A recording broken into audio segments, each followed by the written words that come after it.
আমাদের রুটি আর আছে, রসগোল্লা দেন।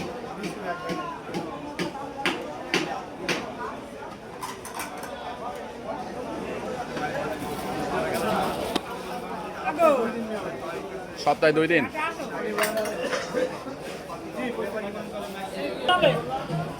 গরমটা 10টা মিনিট পরে হবে। জিলাপি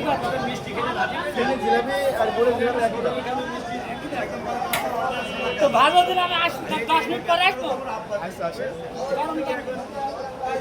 মিষ্টিটা এখানে বানাইছে। হ্যাঁ মিষ্টি ভালো হবে ভাই? ভালো হবে কিন্তু ভেঙে গেছে। তারপরে ভাজবা। না না আমি চালু করবো এখনই, আপনি আসেন।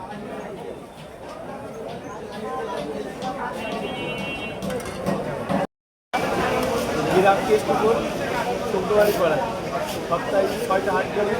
শুক্রবার দোস্তের বাজার, শনিবার ইজলগাড়ি বাজার, রবিবার ডিঙেটা হাটখোলা বাজার। রসগোল্লা আছে, পঞ্চমিষ্টি আছে, সমসাম আছে, খেজুর মিষ্টি, বুন্দি, কোরমা, গুড়ের গজা, গজা, মিঠাই, গুড়ের জিলাপি, সিমের জিলাপি, দই। অনুষ্ঠানে সকল করা।